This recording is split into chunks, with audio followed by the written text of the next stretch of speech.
안녕하세요, 모터PD 정원주입니다. 이번 시간에는 현대차의 팰리세이드 하이브리드 캘리그라피 7인승 모델과 함께 달려보도록 하겠습니다.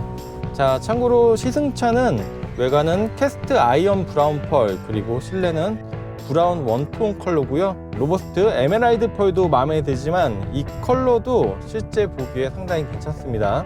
시승 차량은 4WD 빌트인 캠, 그리고 라이프스타일 2열 다이내믹 바디 케어 시트, 프리뷰 전자 제어 서스펜션, 듀얼 와이드 선루프 포함해서 총 7,150만 원이고요. 이 라이프스타일 패키지에는 LED 도어 스판 램프, 러기지 스크린, LED 테일게이트 램프, 러기지 매트, 실내 V2L 등이 적용이 되어 있습니다.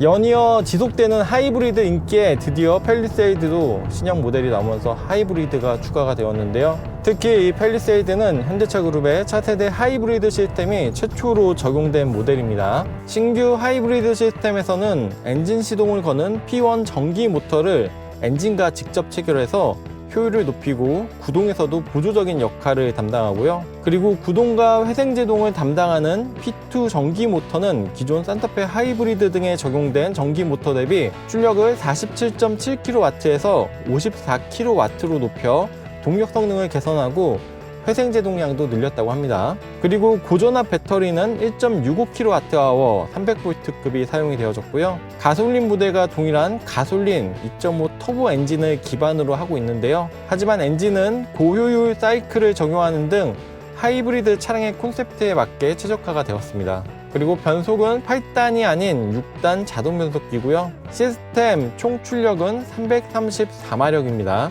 가솔린 2.5 터보의 281마력 또는 구형 3.8 가솔린의 295마력보다도 높은 수치고요.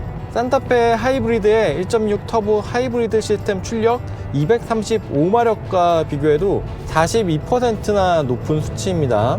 그리고 가솔린 모델처럼 토우 모드 역시 적용이 되어 있고요. 근데 아까 제가 시승을 하면서 차를 주차장에서 빼서 가속을 할 때 딱 한 번 적정 단수를 못 찾아서 RPM이 높아지며 좀 버벅거리는 그런 모습을 보였습니다. 그리고 고전압 배터리로 공조 및 편의 기능을 사용할 수 있는 스테이 모드도 적용이 되어져 있고요. 이렇게 하이브리드 모드에서 설정으로 들어가면 스테이 모드 또는 스테이 모드 아래 목적지 도착 시 모드 사용 예약이 있는데요. 이걸 누르면 배터리의 충전량을 자동으로 조절해서 목적지에 도착 시에 스테이 모드를 더 길게 사용할 수 있게 합니다. 물론 그만큼 배터리를 더 충전하기 위해서 평상시와는 연비 차이가 좀 있을 수 있어요. 물론 이런 스테이 모드는 한계가 있습니다. 전기차만큼 그렇게 몇 시간 정도까지는 되지 않는데요. 배터리 양이 충분하면 1시간 좀 넘게 이렇게 사용할 수가 있는데 아무래도 캠핑 모드가 아니고 스테이 모드라고 이름 지은 이유가 있겠죠. 그래서 팰리세이드 하이브리드를 가지고 차박을 가서 밤새 이렇게 스테이 모드를 사용할 수는 없어요. 그 대신 잠깐의 차크닉 정도는 커버를 할 수가 있고요.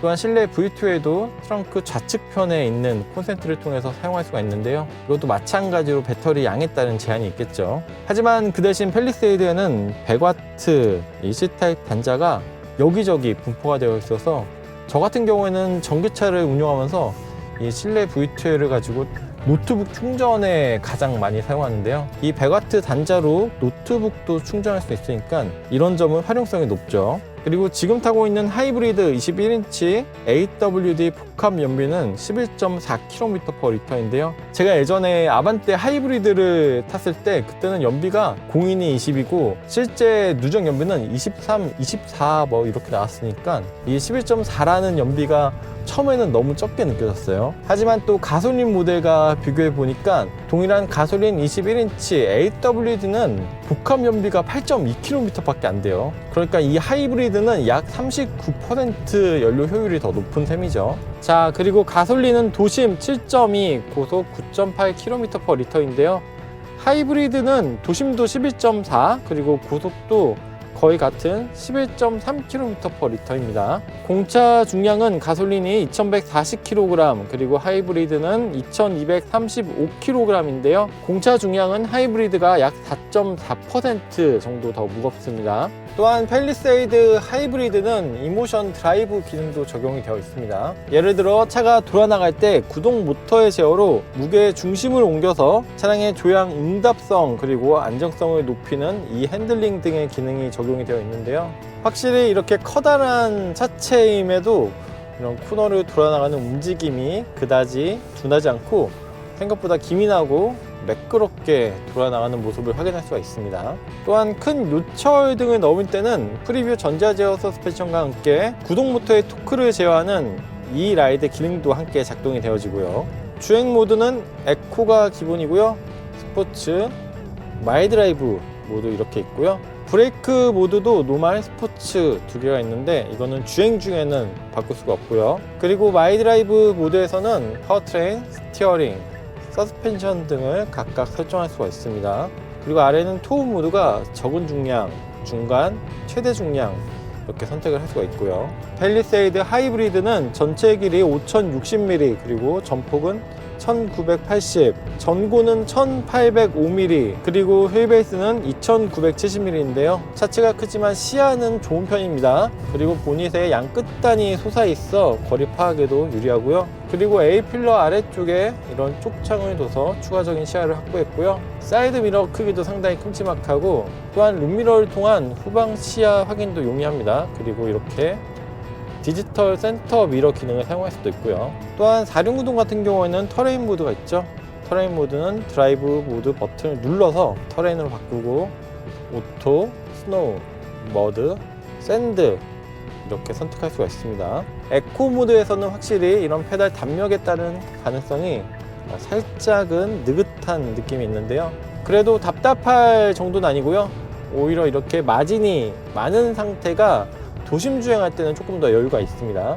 1열에서의 서스펜션, 승차감 느낌은 충격을 상당히 좀 부드럽고 매끈하게 잘 받아 넘겨주는데요. 확실히 차량의 크기에서 오는 여유로움이 있지만 거기에 추가로 프리뷰 전자제어 서스펜션이라든지 다양한 기술들이 적용이 되면서 운전자는 물론 탑승객에게 이런 편안한 이동 경험을 제공해주고 있습니다. 개인적으로도 이런 큰 차량을 시승하게 되면 조금 더 신경을 쓰게 마련인데요. 하지만 전반적인 조작이나 이런 시야의 용이성 때문에 이 팰리세이드 하이브리드 같은 경우는 다른 덩치 큰 SUV를 몰 때보다 조금 더 편안한 그런 느낌이 들어요. 정숙성도 좋은 수준입니다. 1열은 물론 2열까지 이중접합 차음 유리가 적용이 되어 있는데요. 이렇게 고속으로 달릴 때도 풍절음도 상당히 잘 억제가 되어 있고요. 이렇게 콘크리트 바닥에서 하부 소음도 볼륨이 그렇게 크지가 않습니다. 또 예전에 제가 아반떼 하이브리드를 몰았을 때는 좀 주차장이라든지 저속에 EV 모드로 달리다가 엔진이 깨어났을 때 엔진음의 유입이 좀 커서 불만이었는데요.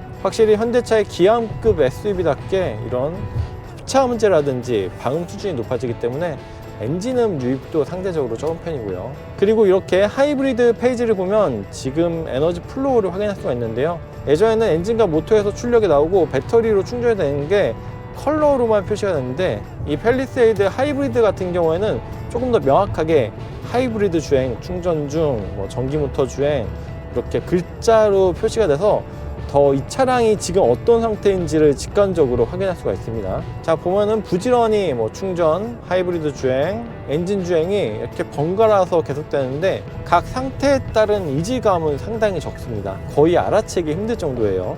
이렇게 충전 중일 때나 전기 모터 주행일 때는 당연히 RPM 게이지는 0을 표시하고요. 따로 회생제동 단계를 설정할 수 있는 레버라든지 모드는 없습니다. 이렇게 주행 모드를 스포츠로 바꾸면 확실히 동일한 담력 대비 차량의 움직임이 조금 더 경쾌하고 재빠르게 이동합니다.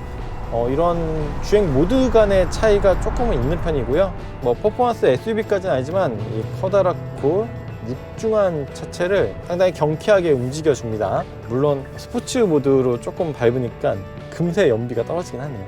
자, 그리고 또 지금 시승하는 모델은 캘리그라피 트림이잖아요. 이 캘리그라피는 전용의 라디에이터 그릴, 그리고 21인치 알로이 휠과 피렐리 타이어가 적용이 되어 있고요. 헤드램프는 프로젝션 타입의 풀 LED입니다. 그런데 차체 외관 어디에도 하이브리드 모델임을 나타내는 디자인 요소는 따로 없습니다. 배지나 레터링 같은 것도 없고요. 익스클루시브 트림의 18인치 알로이 휠은 하이브리드 전용이라고 하는데, 지금 시승 중인 캘리그라피는 가솔린과 동일한 21인치 휠을 장착하고 있습니다. 캘리그라피 같은 경우에는 테일게이트 안쪽이 바디 컬러로 칠해져 있잖아요. 그런데 다른 트림 같은 경우는 거기가 검정색으로 칠해져 있어서 같은 검정색 계열이면 덜하게 나는데, 밝은 계열은 거기만 색깔이 따로 되어 있어서 조금 어색한 느낌이 들더라고요.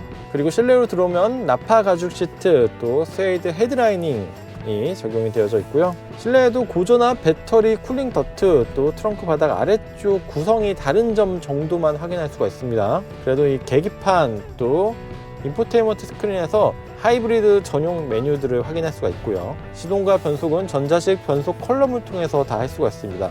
이 안쪽에 스타트 앤 스톱 버튼이 있고요. 그리고 지금 이 차량에 적용된 이런 디스플레이 테마가 상당히 마음에 드는데요. 블루링크 스토어에서 구매를 할 수가 있습니다. 스티어링은 투톤 가죽으로 되어 있고요. 동그랗게 되어 있지만 이런 조작부는 약간 위쪽에 위치하고 있습니다. 스티어링 조작은 전동이고요. 사운드 시스템은 14개 스피커의 보스 프리미엄 사운드 시스템이 적용이 되어져 있는데요.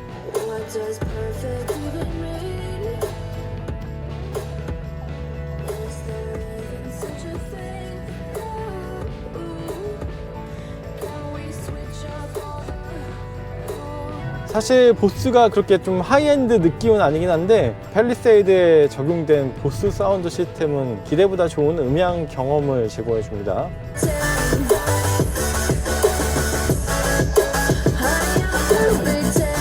그리고 이 하이브리드 모델 역시 1열 운전자뿐 아니라 2, 3열 탑승객을 위한 편의 사양도 충분히 잘 갖추고 있습니다. 1열은 물론 2열까지 통풍 시트를 선택할 수가 있고요. 또한 3열에도 열선 시트 기능이 들어갑니다. 또한 1열, 2열, 3열 곳곳에, 그리고 1열에서 이렇게 컨트롤을 통해서 2, 3열 시트를 조작할 수도 있습니다.